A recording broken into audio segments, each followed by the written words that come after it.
Bharatiya Janata party రాష్ట్ర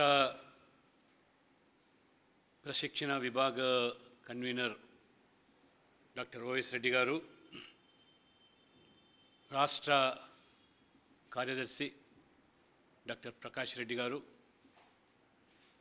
రాష్ట్ర కార్యదర్శి శ్రీమతి మాధవి చౌదరి గారు, తెలంగాణ శాఖ ఆధ్వర్యంలో శిక్షకుల యొక్క శిక్షణ సమావేశాలను ఇంతకుముందే రాష్ట్ర అధ్యక్షులు బండి సంజయ్ గారు ప్రారంభించి డిసెంబర్ మాసం నుంచి కొనసాగేటువంటి ఈ శిక్షణా శిబిరాల్లో అన్ని జిల్లాల్లో ఉన్నటువంటి కార్యకర్తలకు, తదనంతరం మండల స్థాయి కార్యకర్తలు కూడా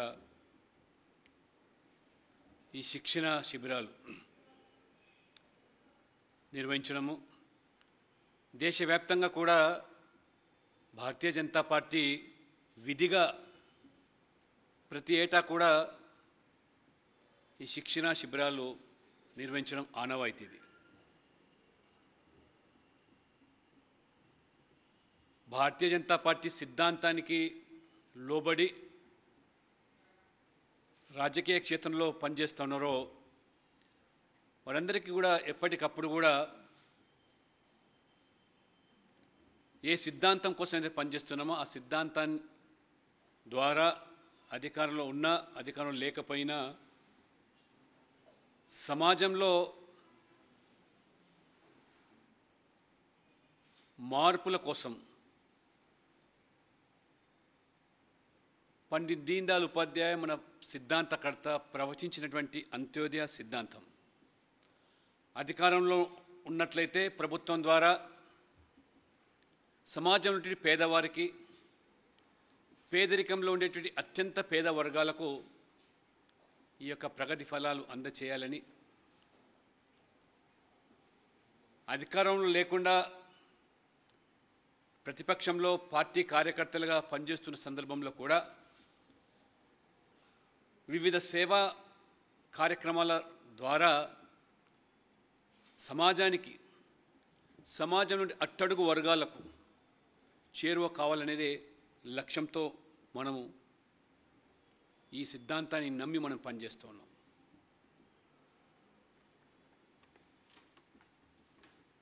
అంత్యోదయ అనే సిద్ధాంతం ఏదైతే పండిత్ దీన్ దయాళ్ ఉపాధ్యాయ ప్రవచించారో, poorest among the poor, the last man in the society should be served first. కాబట్టి దశాబ్దాలుగా విస్మరింపబడ్డటువంటి వర్గాలు, నిర్లక్ష్యానికి గురైనటువంటి ప్రాంతాలు, లేదా అధికారం ద్వారా తమ ఆస్తులు పెంచుకోవడము, అధికారాన్ని కుటుంబానికి పరిమితం చేయడము, ఈ దేశ సంపద మరి పెట్టుబడిదారీ వ్యవస్థలకే పరిమితం చేయడము, అది కాదు మన యొక్క లక్ష్యం. అధికారమైనటువంటి మాధ్యమం ద్వారా ప్రజలకు సేవ చేయాలనేటువంటి ఒక భావనతోనే భారతీయ జనతా పార్టీ వాళ్ళ దాదాపుగా 1980 సంవత్సరం నుంచి, అంతఃపూర్వం భారతీయ జనతా సంఘ్, అందులోని భాగంగానే ఈరోజు మనం దాదాపు మన దేశానికి స్వాతంత్రం వచ్చి 75 సంవత్సరాలుగా వస్తుంది. నరేంద్ర మోడీ ప్రభుత్వం కూడా ఈ 75 సంవత్సరాల స్వాతంత్ర వేడుకలను కూడా ఆజాదీ అమృత్ ఉత్సవ్ పేరు మీద ఈ స్వాతంత్రం కోసం దోహదపడ్డటువంటి స్వాతంత్ర సమరయోధుల కుటుంబాలు, వాళ్ళ త్యాగాలు, ఆ సమరయోధులను ఒకసారి స్మరించుకొని వారి త్యాగాల పునాదుల వచ్చినటువంటి స్వాతంత్రాన్ని అందరికీ కూడా మరి డాక్టర్ బాబాసాహెబ్ అంబేద్కర్ నేతృత్వంలో ఏర్పడిన రాజ్యాంగం అందరికీ సమాన హక్కులు బాధ్యతలు కల్పించినటువంటి విషయాన్ని దృష్టిలో పెట్టుకున్నట్టయితే ఈ 75 సంవత్సరాల్లో దాదాపు 60 సంవత్సరాలుగా ఒకే పార్టీ దేశాన్ని పాలించింది. 60 సంవత్సరాల్లో కూడా దాదాపు 40 సంవత్సరాలు ఒకే కుటుంబం అధికారంలో కొనసాగింది. అది పండిత్ జవహర్లాల్ నెహ్రూ కానివ్వండి, ఇందిరాగాంధీ కానివ్వండి, రాజీవ్ గాంధీ కానివ్వండి. ఈ 75 సంవత్సరాల స్వాతంత్ర దేశంలో ఒక 15 సంవత్సరాలు మినాయిస్తే ఒకే పార్టీ పాలన. ఏ రకంగా ప్రజాస్వామ్యాన్ని నిర్వీర్యం చేశారు, ఈ దేశ సంపదను ఏ రకంగా కొల్లగొట్టారు, దళారీ వ్యవస్థను ఏ రకంగా నిర్మాణం చేశారు, చివరికి రాజ్యాంగ సంస్థలను కూడా నిర్వీర్యం చేసి అధికారాన్ని శాశ్వతపరచుకోవడానికి రాజ్యాంగాన్ని కూడా ఉల్లంఘించి ఎమర్జెన్సీ లాంటి ఉదంతాలు తెర మీదకి తీసుకొచ్చి అధికారాన్ని శాశ్వత ప్రాతిపదికన మరి కొనసాగించడానికి చేసిన ప్రయత్నాలను ప్రజలు ఏ రకంగా తిప్పికొట్టారు. చివరికి ప్రజాస్వామ్యం అతిపెద్ద ప్రజాస్వామ్య దేశం ఇవాళ ప్రపంచంలోనే. భారతదేశ ప్రజలు ఏ రకంగా ప్రజాస్వామ్యాన్ని కాపాడుతూ వస్తున్నారో మనం గమనిస్తున్నాం. ఎమర్జెన్సీ నుంచి మొదలుకుంటే మొన్న హుజరాబాద్లో జరిగే ఎన్నికల వరకు కూడా ప్రజలు ప్రజాస్వామ్యాన్ని విస్మరించారు, ప్రజాస్వామ్యాన్ని విశ్వసించారు. నియంత పాలనను లేదా ప్రలోభాలకు గురి కాకుండా అధికార లాలసలకు లొంగకుండా ఈ సమాజం ఏ రకంగా మరి ముందుకు పోతున్నదో ఈ దిశలో 2014లో ప్రజలు ఒక గొప్ప మార్పు తీసుకొచ్చి గత ప్రభుత్వం కాంగ్రెస్ పార్టీ యొక్క విధానాలు, అవినీతి, కుటుంబ పాలన, దేశ సంపదను ఏ రకంగా దోచుకున్నారో పతాక శీర్షికల్లో పత్రికల్లో ప్రచురితమైన ఏమాత్రం కూడా మరి నిస్సిగ్గుగా వివరించారు. భారత పౌరులుగా చెప్పుకునేటువంటి పరిస్థితి లేకుండా విదేశాల్లో ఉన్న భారతీయులు ఏ రకంగా వారు మరి ఆవేదన చెందారో దానికి మార్పుగానే 2014లో నరేంద్ర మోడీ నాయకత్వంలో ప్రజలు భారతీయ జనతా పార్టీకి ఒక స్పష్టమైన తీర్పునిచ్చి ఆ రకంగా మార్పు ఏదైతే కోరుకున్నారో ఆ మార్పులో భాగంగానే నరేంద్ర మోడీ గారు ప్రధానమంత్రి అయిన వెంటనే మొదటిసారిగా పార్లమెంట్లో అడుగుపెట్టే సందర్భంలో దాదాపు 3 పర్యాయాలు గుజరాత్ ముఖ్యమంత్రిగా ఉన్నప్పటికీ లోక్సభ సభ్యునిగా మొదటిసారిగా వారు ప్రవేశించిన సందర్భంలో ప్రధానమంత్రి హోదాలో ఆ పవిత్రమైనటువంటి ఆ పార్లమెంటు ప్రజాస్వామ్యానికి ఏదైతే అద్దం పడుతున్నదో మరి ఆ యొక్క పార్లమెంటు గడప దగ్గర మోకరిల్లి ఈ ప్రభుత్వం పూర్తిగా పేదల కోసం, ఈ సమాజంలో ఉన్నటువంటి అణగారిన వర్గాల కోసం, రైతాంగం కోసం, దళితులు, మహిళలు, యువత కోసం కట్టుబడి ఉందని, ఈ ప్రభుత్వం ఆ దిశలో పనిచేస్తుందని చెప్పి, అంతేకాకుండా అణగారినటువంటి దోపిడీ గురైనటువంటి వారి యొక్క ఆశలు, ఆకాంక్షలను అంత్యోదయ సిద్ధాంతంతోనే నెరవేరుస్తామనేటువంటి ఆ లక్ష్యంతో మేము పనిచేస్తామని చెప్పి ఏదైతే ఆ రోజు వారు ప్రతిజ్ఞ పూనారో, సంకల్పం తీసుకున్నారో మరి దానికి అనుగుణంగానే ఈరోజు మోదీ గారు సామాజిక ఆర్థిక స్వావలంబన, దోపిడీ లేనటువంటి సమాజ స్థాపన కోసం, తద్వారా నవభారత నిర్మాణం లక్ష్యంగా గత 7 సంవత్సరాలుగా నిర్విరామంగా అహోరాత్రులు మరి ఏ రకంగా కృషి చేస్తున్నారు. ఒక్కరోజు కూడా విరామం లేకుండా, విశ్రాంతి లేకుండా సబ్కా సాత్ సబ్కా వికాస్ అనే నినాదంతో వారు పనిచేస్తూ ఉన్నారు. అభివృద్ధి, సంక్షేమం ఈ రెండు సమపాలలో కూడా మరి కొనసాగిస్తూ ఒకవైపు దేశం అభివృద్ధిలో దూసుకుపోతూ ఉంటే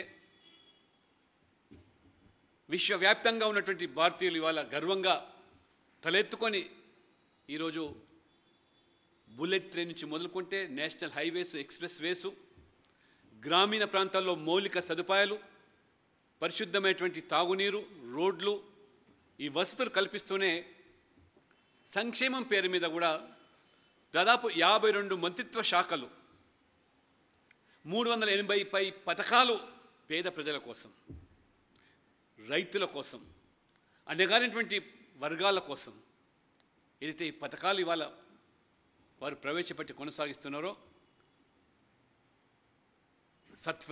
సత్ఫలితాలు అందిస్తున్నటువంటి ఈ తరుణంలో కేంద్రంలో రెండోసారి అధికారంలో రావడమే కాకుండా 18 రాష్ట్రాల్లో ఇవాళ బీజేపీ అధికారంలో కొనసాగడం, ప్రజలు నచ్చి మెచ్చి ఒకవైపు అభివృద్ధి, రెండో వైపు ఈ పేదల సంక్షేమం, ఈ రెండు కూడా ఇవాళ ఆకలింపు చేసుకొని ప్రజలు ఇవాళ స్పష్టమైన తీర్పుతో భారతీయ జనతా పార్టీకి పట్టం కడుతున్నారు. కానీ కొన్ని పార్టీలు మనం చూస్తూ ఉన్నాం, అధికారం కోసం అవకాశం వస్తే ఏ రకంగా డబ్బు సంపాదనే ధ్యేయంగా ఈ సంపదను దోచుకునేటువంటి లక్ష్యంతో కుటుంబ ప్రయోజనాల కోసం ఒక నియంతృత్వమైన పోకడలతో ధోరణితో వేరుస్తున్నారు. మరి అధికారాన్ని కోసమే అభివృద్ధిని పూర్తిగా విస్మరించి ఉచితాల పేరు మీద, సంక్షేమ పథకాల పేరు మీద ఓట్ల రాజకీయానికి ఏ రకంగా పాల్పడుతున్నారో ప్రజలు గమనిస్తున్నారు. ఎక్కువ కాలం ఇది మనుగడ సాగదని. ముఖ్యంగా 2 తెలుగు రాష్ట్రాల్లో ఉచితాల పేరు మీద కేవలం ప్రజలను మొబ్బెబెట్టి, ప్రలోభపెట్టి ప్రజాధనాన్ని ఏ రకంగా ఓట్ల కోసం ఇవాళ వారు వ్యవహరిస్తున్నారో ప్రజలు చాలా తెలివిగా ఇవాళ గమనిస్తున్నారు, వ్యవహరిస్తున్న సందర్భంలో కొన్ని సందర్భాల్లో ప్రభుత్వాలు కూడా చురకలు పెడతా ఉన్నారు. పూర్తిగా అభివృద్ధిని విస్మరించి అప్పులు చేసి ఈ యొక్క ఉచితాలు ప్రకటించమే తప్పితే తద్వారా మరి అభివృద్ధిని విస్మరించడం. కానీ మోదీ గారు ఈ 75 సంవత్సరాల స్వాతంత్ర దేశంలో కనీసమైన మౌలిక సదుపాయాలు నోచుకోకుండా గ్రామాల్లో, పల్లెల్లో ఆ దయనీయ స్థితిని గమనించే ఇంతకుముందు చెప్పినట్టుగా అనేక పథకాలు, 380 పైగా పథకాలు, 52 మంత్రిత్వ శాఖలు అనునిత్యం కూడా ఈ వర్గాల ప్రజల కోసం ఒక లక్ష్యంతో వారు ఈ పథకాలను ప్రవేశపెడితే మొదటిసారిగా వారు ఎర్రకోట మీద స్వాతంత్ర దినోత్సవ వేడుకల్లో పాల్గొన్న సందర్భంలో స్వచ్ఛ భారత్ గురించి వారు ఉటంకిస్తే, స్వచ్ఛ భారత్ గురించి వారు ఉపన్యసిస్తే మన ప్రత్యర్థులు హేళన చేశారు. ప్రధానమంత్రిలో ఉన్న హోదాలో ఉన్న వ్యక్తి ఈ టాయిలెట్ల గురించి, మరుగుదొడ్ల గురించి, స్వచ్ఛ భారత్ గురించి మాట్లాడుతున్నారని చెప్పి ఎగతాళి చేశారు. సభ్య సమాజం సిగ్గుతో తల వంచుకునే రీతిలో ఈ దేశాన్ని పాలించిన పాలకులు ఈరోజు మరి మన తల్లులు, అక్క చెల్లెలు, ఆడపడుచులు తమ కాలకృత్యాలు తీర్చుకోవడానికి బహిర్భూమిని వేదికగా చెంబు పట్టుకొని వెళ్ళే సంస్కృతి కొనసాగుతున్న దాన్ని ఆవేదనతో దీన్ని రూపుమాపాలనేటువంటి ఒక లక్ష్యంతో నరేంద్ర మోడీ గారు ఈ స్వచ్ఛ భారత్ పిలుపునిస్తే మరి 2014 అక్టోబర్ 2 వారు ఈ మరుగుదొడ్ల నిర్మాణం కోసం కానివ్వండి, ఈ టాయిలెట్ల నిర్మాణం కోసం ఒక సామాజిక ఉద్యమంలా వారు దానికి మరి తెర తీస్తే వ్యక్తిగతమైన మరుగుదొడ్ల నిర్మాణం కోసం 12,000 రూపాయల వ్యయంతో ఉన్నటువంటి దానికి మరి కేంద్ర ప్రభుత్వం దాదాపు 7,200 రూపాయల నుంచి మొదలుకుంటే 9,000 వరకు ఆ రకంగా మరి వ్యక్తిగత మరుగుదొడ్ల విషయంలో కానివ్వండి, సామూహిక మరుగుదొడ్ల విషయంలో కేంద్రం ఉదాహరణగా మరి ఒక లక్ష్యంగా 5 సంవత్సరాల కాలంలోనే మరి దాదాపు 11 కోట్ల మందికి వ్యక్తిగత మరుగుదొడ్లు, 1,00,000 కోట్ల రూపాయలు ఖర్చు పెట్టి ఇవాళ దేశవ్యాప్తంగా కూడా ఓపెన్ డెఫెకేసీ ఫ్రీ, అంటే ఆ దుస్థితి నుంచి మహిళలను గట్టెక్కించి ఆ మరుగుదొడ్లు లేదా ఈ టాయిలెట్స్ అవి మరుగుదొడ్లు కాదు, మహిళల యొక్క ఆత్మ గౌరవాన్ని కాపాడే నిలయాలుగా కీర్తించే స్థితికి నరేంద్ర మోడీ తీసుకొచ్చారంటే అది వారికి మహిళల పట్ల ఉన్న గౌరవం. ఎక్కడో తెలంగాణలో ఈ స్వచ్ఛ భారత్ పేరు మీద మన పరిసరాలు పరిశుభ్రంగా ఉంచడమే కాదు, మనం పరిశుభ్రంగా ఉండడమే కాదు, తోటి వారికి కూడా మౌలిక సదుపాయాలు కల్పించడంతో దాదాపు 1,400 కోట్ల రూపాయల ఖర్చుతో 22 లక్షల వ్యక్తిగత మరుగుదొడ్లు తెలంగాణలో నిర్మించడానికి మోదీ ప్రభుత్వం ఏ రకంగా దోహదపడ్డదో, మరి ఆ రకంగా 26% మాత్రమే 2014 పూర్వం తెలంగాణలో మరుగుదొడ్లు వ్యక్తిగతంగా ఉన్న పరిస్థితి నుంచి 5 సంవత్సరాల అనతి కాలంలోనే 70 సంవత్సరాలు సాధించలేనటువంటిది నరేంద్ర మోదీ గారు 100% ఇవాళ 100% ఇవాళ తెలంగాణలో ప్రతి వ్యక్తికి ప్రతి ఇంటికి మరుగుదొడ్డు నిర్మాణమే స్థితి తీసుకొచ్చారంటే ఇది మోదీ గారి ఘనత, మోదీ ప్రభుత్వము పేదల పట్ల మహిళల పట్ల వారికి ఉన్నటువంటి అపారమైనటువంటి గౌరవానికి సూచికగా ఈ స్వచ్ఛ భారత్ కార్యక్రమం ఏ రకంగా మరి ప్రఖ్యాతి గాంచిందో మనం గమనించాం. రెండవది, అభివృద్ధి అనేది కేవలం పట్టణ ప్రాంతాలకో లేదా ఇవాళ కొన్ని వర్గాలకే పరిమితం కాకూడదు.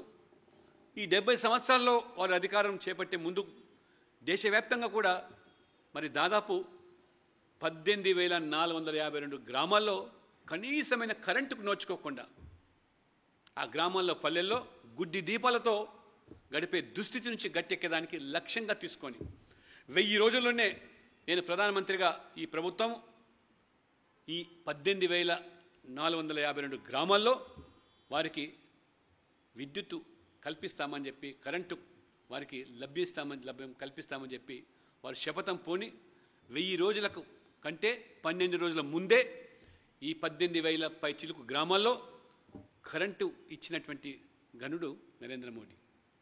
ఎక్కడో కొండల్లో, గుట్టల్లో, పర్వతాల్లో చివరి గ్రామం 10 కుటుంబాలైనటువంటి ఆ యొక్క కొండ కోయల్లో 60 మంది జనాభా ఉండడానికి మరి కొన్ని రోజుల తరబడి స్తంభాలు తీసుకెళ్ళి కరెంట్ ఇచ్చిన పరిస్థితి. ఇది ఏ లక్షిత వర్గాలకు కూడా వారు మౌలిక సదుపాయాలు కల్పించాలని భావించి ఆ రకంగా వారు విద్యుదీకరణ కార్యక్రమం చేపట్టాడు. అంతటితో కాకుండా వారు ప్రధానమంత్రి జన్ధన్ యోజన పేరు మీద ఈ బ్యాంకులన్నీ కూడా కేవలం ధనవంతులకు, పెట్టుబడిదారులకు పరిమితమవుతున్నాయి. పేదవాడికి దద్దాపుల్లో లేకుండా పోతున్నది. సూటు బూటు వేసుకొని సూట్ కేసు పట్టుకొని వెళ్తేనే వారికి ఆ బ్యాంకులు స్పందిస్తున్నాయి. కానీ పేదవాడు ఆ బ్యాంకు గడపల్లో కూడా అడుగుపెట్టే పరిస్థితి లేదని చెప్పి భావించి వారు ఒక ఉద్యమంగా ₹1 పెట్టుబడి లేకుండా జీరో బ్యాలెన్స్తో కరెంటు బ్యాంకు ఖాతాలు తెరవాలి, అందంతా కూడా పేదలు కూడా భాగస్వామ్యం కావాలి అని అధికారులను సూచిస్తే అధికారులు పేదవాళ్ళ ముంగిట్లోకి వెళ్ళి ఈ ప్రధానమంత్రి జన్ధన్ యోజన కింద ఒక చరిత్రాత్మకమైన పథకం ఇది. ఆ రకంగా దాదాపు మరి 40 కోట్ల మందిని కొత్తగా ఖాతాలు తెరిపించి ఆ ఖాతాలు ₹1 పెట్టుబడి లేకుండా అధికారులు స్వయంగా పేదల ముంగిట్లోకి వచ్చి ఆ ఖాతాలు తెరిస్తే వారికి కల్పించిన సదుపాయం దాదాపు 5,000 రూపాయలు ఓవర్ డ్రాఫ్ట్, 1,00,000 రూపాయల బీమా. ఇది పేదవారికి ఏ రకంగా మరి వారికి భద్రత కల్పిస్తుందో మనం చూస్తూ ఉన్నాం. చాలామంది ఎగతాళి చేశారు బ్యాంక్ ఖాతాలు తెరిస్తే ఏమవుతుందని చెప్పి. కానీ ఈ దళారీ వ్యవస్థ రూపుమాపడానికి డైరెక్ట్ బెనిఫిషరీ ట్రాన్స్ఫర్ కింద ప్రభుత్వం యొక్క పథకాల ద్వారా పేదలకు అందేటువంటి నగదు నేరుగా బ్యాంక్ ఖాతాలు చేరేదానికి, ప్రభుత్వం ఇచ్చే రాయితీలు దళారీ వ్యవస్థ లేకుండా నేరుగా ఖాతాలు చేరేదానికి ఏ రకంగా దోహదపడ్డదో కరోనా కష్టకాలంలో ప్రజలు ఇవాళ గమనించారు. అదే రాజీవ్ గాంధీ హయాంలో, కాంగ్రెస్ హయాంలో ప్రధానమంత్రిగా రాజీవ్ గాంధీ గారు స్వయంగా వారు చెప్పారు, ఢిల్లీ నుంచి నేను 1000 రూపాయలు పంపిస్తే అది పేదవాడికి చేరేసరికి మరి 150 రూపాయలు అందుతున్నది, 850 రూపాయలు దళారీ కాజేస్తున్నాడని. అది వారి పరిపాలన. కానీ నరేంద్ర మోడీ ప్రభుత్వం ఇవాళ కరోనా కష్టకాలంలో నెలకు 500 రూపాయలు ఉపాధి పోయింది, పస్తులు ఉంటున్నారని చెప్పి నెలవారీగా 500 మహిళల పేరు మీద బ్యాంక్ ఖాతాలో పంపిస్తే దాదాపు 30 కోట్ల మందికి నేరుగా బ్యాంక్ ఖాతాలకు ఒక రూపాయి కోత లేకుండా, దళారీ వ్యవస్థ లేకుండా, ప్రమేయం లేకుండా ఏ రకంగా మోదీ ప్రభుత్వం ఆ పేదవాడికి ఆ ఖాతాలో బ్యాంక్ ఖాతాలో చేరేసిందో అది ఒక పారదర్శకత. ఇది ఈ రకంగా ఒక transparent and accountable governance, corruption free governance అది మోదీకే సాధ్యమైంది తప్పితే ఏ ప్రభుత్వాలు గతంలో కాంగ్రెస్ పాలకులు ఏ రకంగా దోపిడీ చేశాయి, పేదవాడి పేరు మీద ఏ రకంగా దోచుకున్నారో 100 రూపాయలు పంపిస్తే వారికి అందింది 15 రూపాయలని చెప్పి స్వయంగా ప్రధాన హోదాలో రాజీవ్ గాంధీ ఒప్పుకున్నాడంటే మీకు కాంగ్రెస్కు బీజేపీకి ఉన్న వ్యత్యాసం అని చెప్పి కూడా నిరూపించినటువంటి మహనీయుడు నరేంద్ర మోడీ. ప్రధానమంత్రి సురక్ష బీమా సంవత్సరానికి 12 రూపాయలు కడితే 18 నుంచి 70 సంవత్సరాలు ఉన్న వారికి మరి ప్రమాదంలో మరి మరణించినట్టయితే ఆ కుటుంబ సభ్యులకు 2 లక్షల రూపాయలు, లేదా ప్రమాదం ద్వారా అంగవైకల్యానికి వారు నోచుకుంటే 1 లక్ష రూపాయలు బీమా చెల్లింపు. ఈ రకంగా ఆ పేదవాడికి 12 రూపాయలు సంవత్సరం అంటే నెలకు 1 రూపాయి చొప్పున. అదే రకంగా ప్రధానమంత్రి ఆ రకంగా ఇవాళ మొత్తంగా చూసినట్టయితే దాదాపు 16 కోట్ల మంది ఇవాళ దేశవ్యాప్తంగా ఈ ప్రమాద బీమాల సభ్యులుగా ఉన్నారంటే ఊహించుకోవచ్చు ఎంతమందికి మరి ఇది దోహదపడ్డదో. ప్రధానమంత్రి జీవన్ జ్యోతి మరి ఏడాదికి 330 రూపాయలు అంటే రోజుకు 1 రూపాయి కూడా కాదు.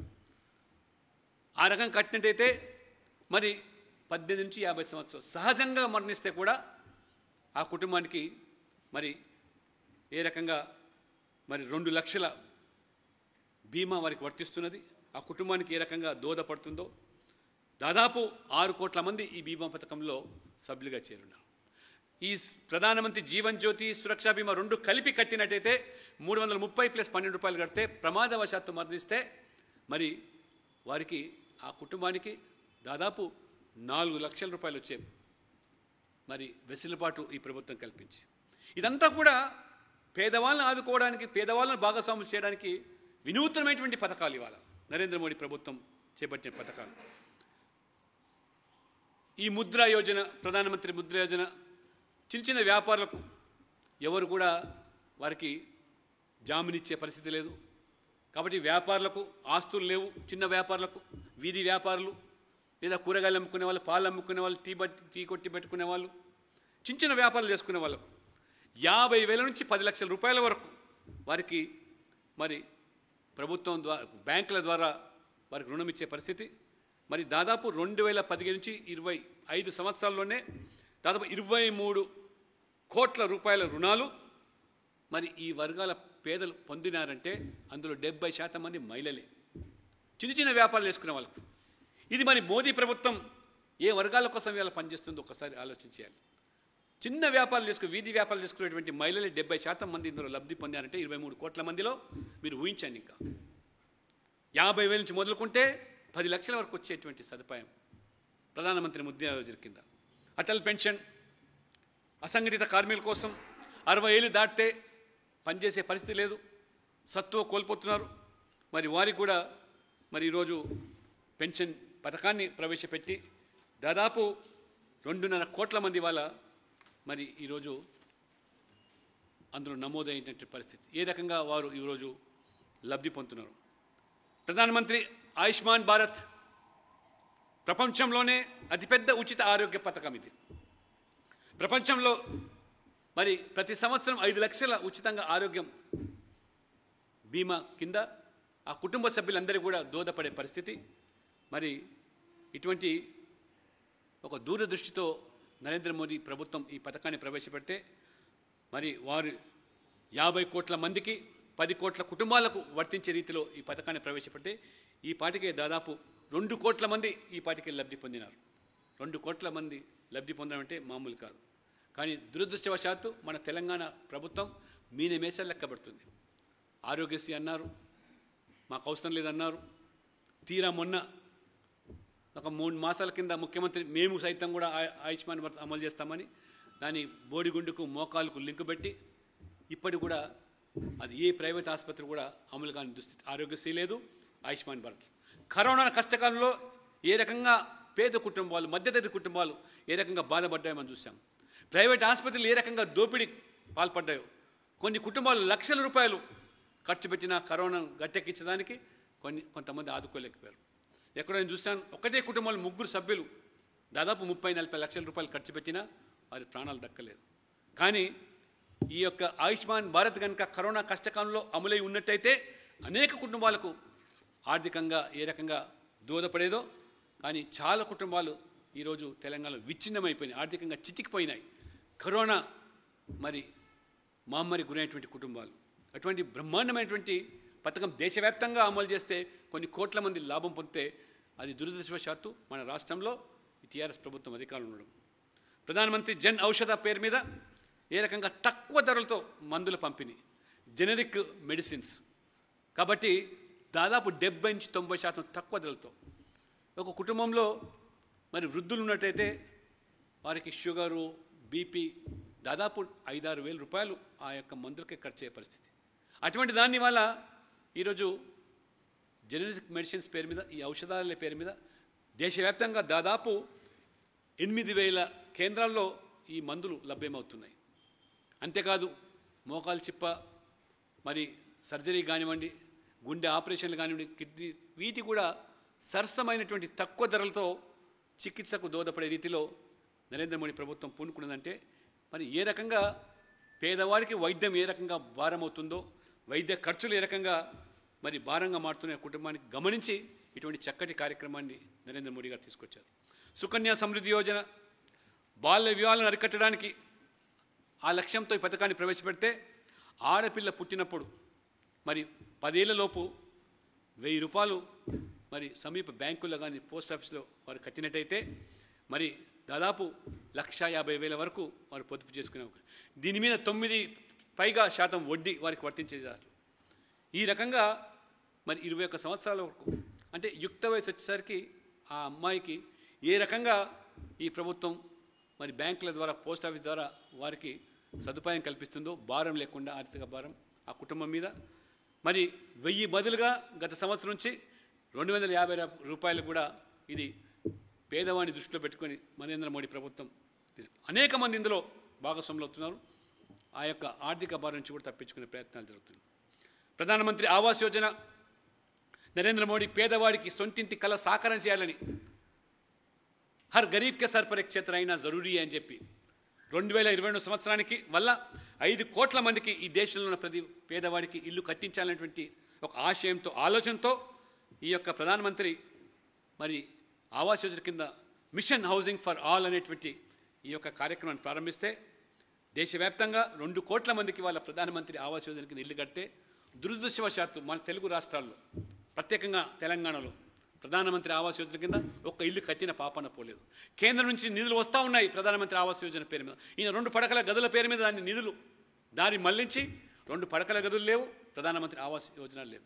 చక్కటి కార్యక్రమాలు వాళ్ళ క్రెడిట్ లింక్ సబ్సిడీ స్కీమ్ కింద కానివ్వండి, beneficiary lead individual houses construction కింద కానివ్వండి, అఫోర్డబుల్ హౌసింగ్ ఇన్ పార్ట్నర్షిప్ కార్యక్రమం పేరు మీద కానీ, slum redevelopment using land as resource, 30-50 గజాలు ఉంటే కూడా మరి బ్యాంకుల ద్వారా మీకు లోను 5 లక్షలు 6 లక్షలు, అందులో 2 లక్షలు సబ్సిడీ. మిగతా దానికి మరి ఏదైతే ఇవాళ 9% వడ్డీ ఉంటే 6.5% కేంద్రమే కడుతుంది. పావలా వడ్డీ కూడా పడదు, ఇల్లు సొంతం అయిపోతుంది. కానీ అటువంటి కార్యక్రమాన్ని తెలంగాణలో అమలుకు ప్రభుత్వం సిద్ధంగా లేదు. దేశవ్యాప్తంగా 2 కోట్ల మంది ఈ పాటికి లబ్ధి పొందారు. కరోనా లేకుండానైతే 2022 వరకు 5 కోట్ల మందికి సొంత ఇల్లు కార్యక్రమాన్ని సాకారం చేసినటువంటి ఘనత అది నరేంద్ర మోడీ ప్రభుత్వానికి దక్కుతున్నది. ఇది పేదవాళ్ళ పట్ల వారికి ఉన్నటువంటి మరి శ్రద్ధ అనే విషయాన్ని మనం గమనించాలి. మహిళా సాధికారత కోసం అనేక కార్యక్రమాలు ఇవాళ ఏదైతే ఇవాళ సెల్ఫ్ హెల్ప్ గ్రూప్స్, మహిళా సంఘాలను దేశవ్యాప్తంగా మరి వారికి అనేక విధాలుగా వారికి తర్ఫీదునిచ్చి, శిక్షణ ఇచ్చి, వాళ్ళ కాళ్ళ మీద వాళ్ళు నిలబడిగా స్వయం శుద్ధి సాధించడానికి, కేవలం భర్త సంపాదన మీద ఆధారపడకుండా ఉండేదానికి వారికి మరి అనేకమైనటువంటి శిక్షణ కార్యక్రమాలు ఇచ్చి, బ్యాంకుల ద్వారా లోన్లు ఇచ్చి వాళ్ళు ఆదుకుంటూ ఉంటే మరి ఈరోజు ఈ యొక్క మహిళా సంఘాలకు ఉన్నటువంటి వడ్డీ లేని రుణాలు, వాళ్ళు సకాలంలో తీసుకున్న రుణాన్ని సకాలంలో కట్టినట్టయితే రూపాయి వడ్డీ లేకుండా కేంద్రం ఆ వడ్డీ కట్టే పరిస్థితి. దురదృష్టం ఏంటంటే తెలంగాణలోని మహిళా సంఘాలకు వడ్డీ లేని రుణాల పథకం, మరి కింద బ్యాంకులు 12% వడ్డీ విధిస్తే కేంద్రం 8% ఆ వడ్డీ కడుతూ ఉన్నది. మిగతా వడ్డీ మహిళా సంఘాలు ఆ 4% సకాలంలో కట్టే తిరిగి రాష్ట్రాలు తమ వంతుగా ఆ 4% ఆ మహిళా సంఘాలకు చేర్చేయాలి. కానీ మన తెలంగాణలో మనం చూస్తున్నట్టయితే 2020 సంవత్సరం నుంచి అంటే దాదాపు 1 జనవరి 2000 నుంచి చూసినట్టయితే గ్రామీణ మహిళా సంఘాలకు 2 సంవత్సరాలుగా ఈ వడ్డీ లేని రుణాలు లేవు. పట్టణ మహిళా సంఘాలకు 3 సంవత్సరాలుగా వడ్డీ లేని రుణాలు. ఎందుకంటే రాష్ట్రం తన వంతు వాటాగా ఆ 4% వడ్డీ కట్టకపోవడం వల్ల. కానీ కేంద్ర ప్రభుత్వం ఈపాటికే మొత్తంగా దాదాపు 740 కోట్ల రూపాయలు ప్రభుత్వం, మరి ఈ రాష్ట్ర ప్రభుత్వం ఈ మహిళా సంఘాలకు చెల్లించాల్సిన అవసరం ఉంది. అంటే ఈ 2 సంవత్సరాలుగా గ్రామీణ ప్రాంతాల్లో, 3 సంవత్సరాలు పట్టణ ప్రాంతాల మహిళా సంఘాలకు వాళ్ళు సకాలంలో వడ్డీ అసలు కడితే దాన్ని తిరిగి ప్రభుత్వం ఇవ్వకుండా ఏ రకంగా మోసం చేస్తుందో, దగా చేస్తుందో ఈ తెలంగాణ ప్రభుత్వం, తెలంగాణ రాష్ట్ర ప్రభుత్వం ఒకసారి మహిళా సంఘాలన్నీ కూడా గమనించాలి.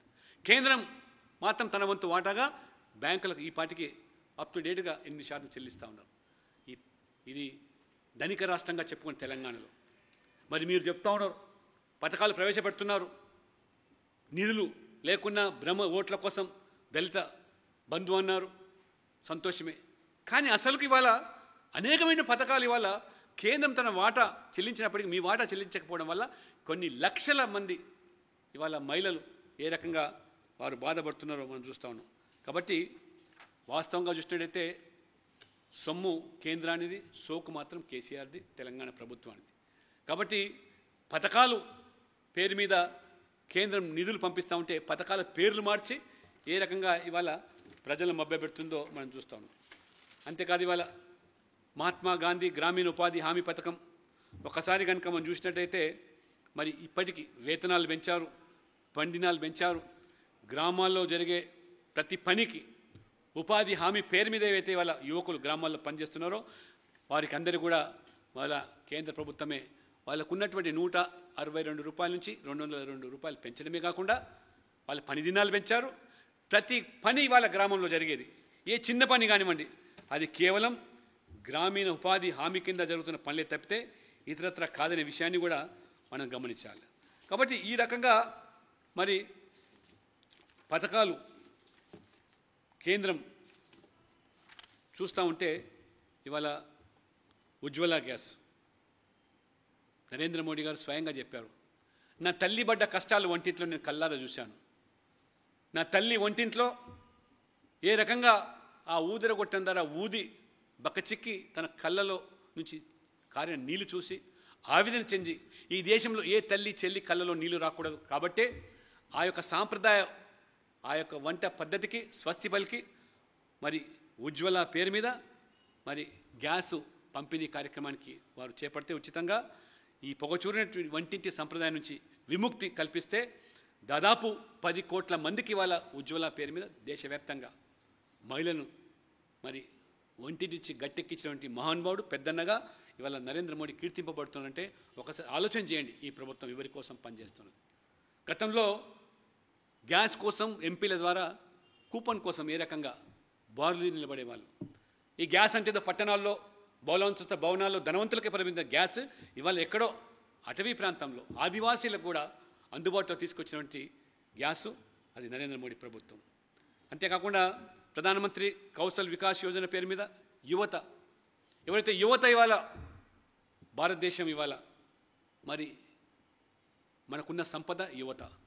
కాబట్టి ఇటువంటి యువతకు వాళ్ళకున్నటువంటి నైపుణ్యతకు వాళ్ళకు శిక్షణ కల్పించి స్థానబట్టి వారిని ఈ యొక్క మానవ వనరులను పెంచుకోవాల్సిన ఆలోచనతో, ఎందుకంటే చదువుకున్న ప్రతి వ్యక్తి ఉద్యోగం కోసం వెంపలాడకుండా చాలా స్పష్టంగా నరేంద్ర మోడీ చెప్పారు, I doesn't want any educated youth to become a job seeker, rather you should become a job creator అని చెబుతూ 10 మందికి ఉపాధి కల్పించి 10 మందికి ఉద్యోగాలు కల్పించేటువంటి ఒక సంస్థగా ఆ చదువుకున్న యువకుడు లేదా నైపుణ్యమైన యువకుడు మారాలి తప్పితే ఏదో ఉద్యోగం కోసం వెంపలాడే యువత ఈ దేశంలో నాకు కాదు.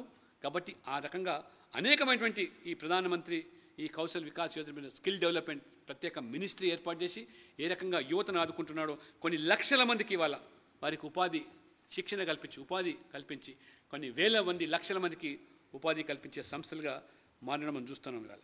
అనేకమైన స్టార్టప్ ఇండియా, ఇవాళ ఎస్సీ ఎస్టీలు, సమాజంలో మహిళలు ముఖ్యంగా విధిగా ప్రతి బ్యాంకు మరి వారికి ఒక వ్యక్తికి, ఒక ఎస్సీ ఎస్టీ కానీ ఒక మహిళ కానీ ప్రతి బ్యాంకు విధిగా ఈ దేశవ్యాప్తంగా అన్ని జాతీయ బ్యాంకులు వారికి ₹1,00,00,000 వరకు లోన్ ఇచ్చే పరిస్థితి వారు ఆదేశించారంటే కొన్ని లక్షల మంది, కోట్ల మంది వల్ల ఈరోజు ఆ యొక్క మరి స్టాండప్ ఇండియా కింద పెట్టుబడులు పెట్టేదానికి ఏ రకంగా మరి 10 లక్షల నుంచి మొదలుకుంటే ₹1,00,00,000 వరకు బ్యాంకు రుణాలు కల్పించే పరిస్థితి వారు తీసుకొచ్చారు. ఈ రకంగా యువతకు, మహిళలకు, ఎస్సీ ఎస్టీ బీసీలకు, మరి ముఖ్యంగా రైతులకు, రైతు సంక్షేమం కోసం నరేంద్ర మోడీ గారు ఏ రకంగా వారు వ్యవసాయాన్ని లాభసాటిగా మార్చాలి, వారి ఆదాయాన్ని రెట్టింపుగా మార్చాలి ఒక లక్ష్యంతో 22 సంవత్సరం వరకు వారు వ్యవసాయం లాభసాటిగా మార్చాలి, వారి ఆదాయాన్ని రెట్టింపుగా చేయాలనే లక్ష్యంతో మరి ఒక అంకిత భావంతో రైతుల ప్రయోజనాల కోసం పనిచేస్తున్నటువంటి మరి మహనీయుడు నరేంద్ర మోడీ గారు అనేకమైనటువంటి చారిత్రాత్మకమైన చర్యలు చేపట్టారు. దాంట్లో మరి భూసార పరీక్షలు కానివ్వండి, ఈ భూసార పరీక్షల ద్వారా ఏ భూమిలో ఏ పంట వేస్తే మరి వారికి మేలు చేకూరుతుందో ఈ సాయిల్ హెల్త్ కార్డ్స్ ప్రవేశపెడితే, మనిషి ఆరోగ్యం కోసం ఏ రకంగా హెల్త్ కార్డ్స్ ఉన్నాయో అటువంటి దాన్ని ప్రవేశపెడితే తెలంగాణ దాన్ని ఊసేలేదు. కాబట్టి దాదాపు 12 కోట్ల ఇవాళ హెల్త్ కార్డ్స్ దేశవ్యాప్తంగా వారు పంపిణీ చేశారు. ఇవాళ మన కేసీఆర్ గారు పంట మార్పిడి గురించి మాట్లాడతారు, వరేస్తే ఉరి అంటాడు. కానీ వరేస్తే ఉరి బదులు మరి పంట మార్పిడి కింద ఏ పంట వేయాలి, దానికి తగ్గట్టుగా విత్తనాలు ఉన్నాయా, దానికి తగ్గట్టుగా ఇవాళ మరి ఆ భూమిలో ఆ పంట పండుతుందా లేదా కనీసమైన అవగాహన కల్పించడానికి అక్కడ వ్యవసాయ శాఖలో ఉద్యోగులు లేరు, అగ్రికల్చర్ ఆఫీసర్స్ లేరు, ఈ హెల్త్ కార్డ్స్ లేవు, భూసార పరీక్షలు నిర్మించే పరిస్థితి లేదు.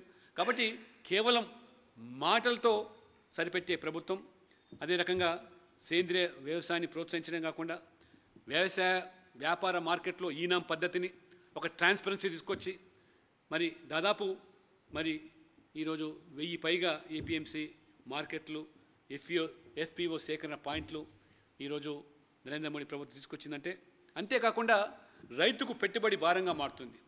కాబట్టి పెట్టుబడి సహాయం కింద ఇవాళ ప్రధానమంత్రి కిసాన్ సమ్మాన్ నిధి పేరు మీద మరి సంవత్సరానికి 6,000 పేరు మీద, సంవత్సరంలో 3 కిస్తీల పేరు మీద మరి 6,000 ఇస్తూ ఉంటే దాదాపు ఇప్పటికీ 10 కిస్తీలు మరి దేశవ్యాప్తంగా ఉన్న రైతులు అంటే 11 కోట్ల మంది రైతులకు నేరుగా ఈ పెట్టుబడి సహాయం అందుతూ ఉంటే 20,000 కోట్ల రూపాయలు కేంద్ర ప్రభుత్వం ఖర్చు పెడతా ఉంటే దేనికోసమే రైతులకు భారంగా మారినటువంటి అప్పు చేసి వడ్డీలు కట్టలేక ఆత్మహత్యలు చేసుకునే దుస్థితి నుంచి గట్టెక్కించడానికి మరి భారంగా మారిన రైతును ఆదుకోవడానికి చేసే ప్రయత్నంలో ఈ విధంగా వారు చేస్తూ ఉంటే ప్రధానమంత్రి ఫసల్ బీమా, ప్రకృతి వైపరీత్యాల వల్ల పంట నష్టపోతే మరి ఆదుకునే దానికి దాదాపు మరి 10 కోట్ల రూపాయలు మరి ఈరోజు ఈ యొక్క ప్రభుత్వం వ్యవసాయ రంగాని కోసం మౌలిక సదుపాయాల కోసం 1,00,000 కోట్ల రూపాయలు మరి ఇన్ఫ్రాస్ట్రక్చర్ కోసం వారు ప్రకటించినటువంటి విషయం.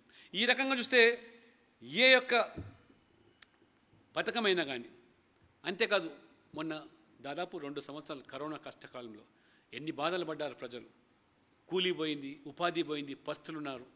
కానీ నరేంద్ర మోడీ గారు ఈ దేశంలో ఏ పేదవాడు కూడా ఆకలితో అలమటించకూడదు, వాడికి పని ఉన్నా లేకున్నా వాడి కడుపు నింపే కార్యక్రమాన్ని చేపడతామని చెప్పి ఆ రోజు ఈ కరోనా నుంచి గట్టెక్కించడానికి, ఈ కరోనా గడ్డు పరిస్థితి నుంచి కూడా వారు మరి గట్టెక్కేదానికి ఏ రకంగా ప్రధానమంత్రి గరీబ్ కళ్యాణ్ యోజన పేరు మీద 20 లక్షల కోట్ల ప్యాకేజీని ప్రకటించి దానికి అనుగుణంగా మరి ఈరోజు ఆత్మ నిర్భర్ భారత్ ప్యాకేజ్ పేరు మీద మరి గత సంవత్సరం మొదటి ఫేజ్లో కూడా 8 కోట్ల మందికి 8 నెలలు 80 కోట్ల మందికి వారు ఉచితంగా 5 కిలోల బియ్యము లేదా 5 కిలోల గోధుమలు, 1 కిలో పప్పు వారు నేరుగా సరఫరా చేశారంటే కేంద్ర ప్రభుత్వం మీరు ఊహించండి. సెకండ్ ఫేజ్లో కూడా మళ్ళీ 5 కిలోల బియ్యము లేదా 5 కిలోల గోధుమలు, 1 కిలో పప్పు మరి 80 కోట్ల మందికి వారు నేరుగా పంపిణీ చేసే ఉదంతం. అంతటితో కాదు, వారు మరి 500 రూపాయలు నేరుగా బ్యాంక్ ఖాతాలో చేర్చారు పస్తున్నారు అని చెప్పి. అదే రకంగా ఉచితంగా ఉజ్వల లబ్ధిదారులకు గ్యాస్ సిలిండర్లు 3 సిలిండర్ పంపిణీ చేశారు ఉచితంగా. అంతేకాదు 3 కోట్ల మంది సీనియర్ సిటిజన్స్కు, వితంతువులకు, దివ్యాంగులకు వారి ఖాతాలో నెలకు 1000 రూపాయలు వారు పింఛన్లు పంపిణీ చేశారు. వలస కార్మికుల కోసం కూడా అనేకమైన కార్యక్రమాలు పథకాలు చేపట్టారు. 1 నేషన్ 1 రేషన్. ఆ రోజు కరోనా కష్టకాలంలో ఎక్కడో బెంగాల్ నుంచి ఒరిస్సా నుంచి వలస వచ్చి హైదరాబాద్లో వారు పనులు చేసుకుంటా ఉంటే రేషన్ కోసం వారు వెళ్ళే పరిస్థితి లేదు. కాబట్టి ఆ గడ్డు పరిస్థితిని అధిగమించడానికి 1 నేషన్ 1 రేషన్ పేరు మీద దేశంలో రేషన్ కార్డు పొందినట్టయితే ఎక్కడైనా ఏ రాష్ట్రంలో ఆ యొక్క సరుకులు పొందినట్టయితే దానికి కేంద్రమే నిధులు మరి సమకూరుస్తుందని చెప్పి 1 నేషన్ 1 రేషన్ తీసుకొచ్చినటువంటి మరి ఘనత అది నరేంద్ర మోడీ ప్రభుత్వం. ఈ రకంగా ఈ ప్రభుత్వము చెప్పుకుంటే పోతే మరి చాంతాడంతో ఉన్న ఈ పథకాలు ఇవాళ. కాబట్టి ఈ పథకాలు నిజంగా పేదవాడికి లక్షిత వర్గాలకు చేరవేయడంలో భారతీయ జనతా పార్టీ కార్యకర్తగా మన వంతు బాధ్యత. ఇంతటితో ఆగినరా? మనం చూస్తున్నాం మొన్న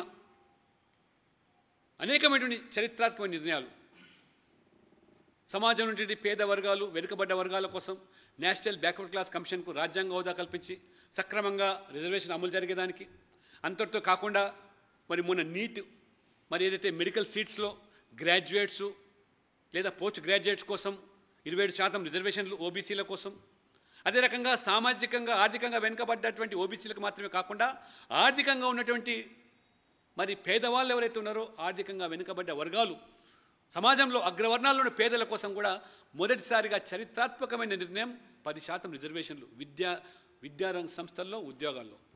గత ప్రభుత్వంలో దీని గురించి ఎన్నడూ ఆలోచన చేయలేదు. ఎస్సీ ఎస్టీ బీసీలకు మాత్రం రిజర్వేషన్లు అన్న పరిస్థితి నుంచి ఎకనామికల్లీ వీకర్ సెక్షన్ కింద 10% రిజర్వేషన్ కల్పించాడు. మొన్న నీటు మళ్ళీ దాంట్లో కూడా ఈడబ్ల్యూఎస్ కింద 10% రిజర్వేషన్, అంటే దాదాపు 6000 మంది ఇవాళ లబ్ధి పొందుతున్నారు నేరుగా. ఈ రకంగా నీట్ పరీక్షల్లో రిజర్వేషన్లు, కేంద్రీయ విద్యాలయాల్లో సైనిక్ స్కూల్స్లో, అదే రకంగా నవోదయ పాఠశాలల్లో ఓబీసీలకు 27% ఈ సంవత్సరం నుంచి అమలు చేయడం, ఇలాంటి చరిత్రాత్మక నిర్ణయాలు ఒకవైపు అభివృద్ధి ఎజెండా, రెండో వైపు వెల్ఫేర్ ఆఫ్ ద పీపుల్. అందుకని వెల్ఫేర్లో కూడా అందరినీ భాగస్వామ్యం చేయడం, ఎస్సీ ఎస్టీ బీసీ మైనార్టీలు లేదా అగ్రవర్ణంలో పేదలు. 75 సంవత్సరాల స్వాతంత్ర దేశంలో మొదటిసారిగా మొన్న మంత్రివర్గం కూర్పు ఏదైతే జరిగిందో ఆ మంత్రివర్గంలో 27 మంది ఓబీసీలకు కేంద్రంలో మంత్రివర్గంలో భాగస్వామ్యం కల్పించాడు. 12 మంది దళిత సామాజిక వర్గానికి ఎస్సీ సామాజిక వర్గానికి సంబంధించిన వాళ్లకు 12 మందికి కేంద్రంలో మంత్రివర్గంలో స్థానం కల్పించాడు. ఎక్కడ పొరుగున ఉన్న తమిళనాడులో మన మురుగన్ మొన్న అసెంబ్లీ ఎన్నికల్లో పోటీ చేసి ఓడిపోతే కూడా ఆ సామాజిక వర్గానికి స్థానం కల్పించాలని చెప్పి దక్షిణాది నుంచి అని చెప్పి వారికి మన కేంద్రంలో స్థానం కల్పించాడు. 8 మంది షెడ్యూల్ ట్రైబ్స్ ఆదివాసీలు గిరిజనులకు కేంద్రంలో మంత్రివర్గంలో స్థానం కల్పించారు.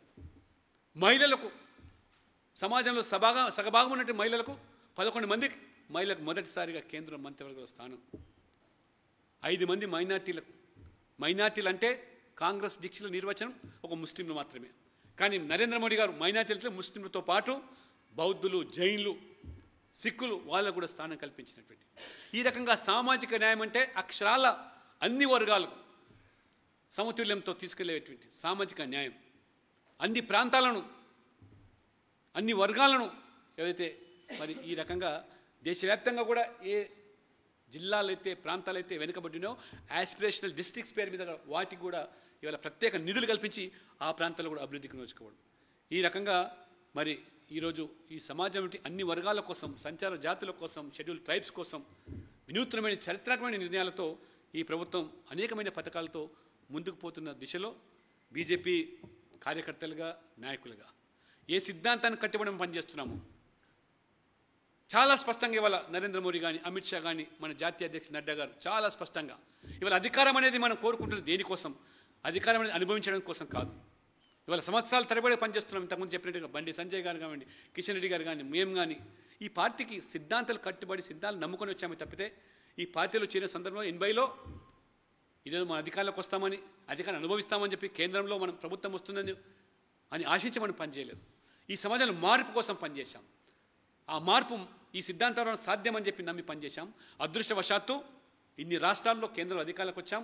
కాబట్టి ఈ అధికారం అనేది ఖచ్చితంగా పేదలకు సేవ చేయడానికి అనేటువంటి ఆలోచనతో పనిచేస్తున్నాం. కాబట్టి అదే అంత్యోదయ సిద్ధాంతాన్ని నమ్ముకొని ఈ తెలంగాణ రాష్ట్రంలో కూడా అధికారంలో లక్ష్యంగా పనిచేస్తున్నాం. దేనికోసం అంటే పేదవాళ్లకు, అణగారిన వర్గాలకు, లేదా వెనుకబడ్డ ప్రాంతాలకు, మరి రైతాంగానికి, మహిళలకు, యువతకు మరి అన్ని సమతుల్యం పాటిస్తూ అభివృద్ధి దిశలో తీసుకెళ్ళడానికి ఆ సంక్షేమ ఫలాలను కూడా వాళ్ళు అందజేయడానికే మనం పరితపిస్తున్నాము తప్పితే అధికారం కోసం ప్రభుత్వం కాదు, ఏదో మంత్రులు కావాలనో లేదా ముఖ్యమంత్రులు కావాలనో దాన్ని అనుభవించాలనేటువంటి లక్ష్యంతో పనిచేసే కార్యకర్తలు బీజేపీ కార్యకర్తలు కాదు. సిద్ధాంతం కోసం మడమ దిప్పకుండా రాజీ పడకుండా అనేకమైనటువంటి త్యాగాలతో కూడుకున్న పార్టీ కాబట్టి అందుకని BJP is a party with difference. మిగతా పార్టీలకు భిన్నమైన పార్టీ, ఎందుకంటే నమ్మిన సిద్ధాంతం కోసం పనిచేసే కార్యకర్తలతో కూడుకున్న పార్టీ కాబట్టే ఇవాళ ఈ మోదీ గారు ప్రధానమంత్రి హోదాలో ఏ రకంగా నవభారత నిర్మాణం కోసం ఇవాళ స్వయం సమృద్ధి సాధించి ఆత్మనిర్భర్ భారత్ పేరు మీద ఇవాళ ముందుకు సాగుతున్నారో అందులో మనం సైతం కూడా వారికి చేయూతనిచ్చి తెలంగాణలో కూడా కార్యకర్తల యొక్క కళలు సాకారం చేయడానికి 2023 లక్ష్యంగా పనిచేస్తూ కేంద్ర ప్రభుత్వం యొక్క పథకాలను ప్రతి పేదవాడికి లక్షిత వర్గాలు చేరడంలో కార్యకర్తలు మరి పాటుపడతారని కృషి చేస్తారని చెప్పి ఆశిస్తూ మరి ఈ యొక్క శిక్షకుల శిబిరంలో ప్రత్యేకమైనటువంటి ఈ యొక్క టాపిక్ ఇచ్చి దీని మీద మాట్లాడే అవకాశం ఇచ్చినటువంటి మరి ఈ యొక్క ట్రైనింగ్ సెల్ శాఖకు ఓఎస్ రెడ్డి గారికి ప్రత్యేకంగా ధన్యవాదాలు తెలుపుతూ సెలవు తీసుకుంటాను. భారత్ మాతాకి.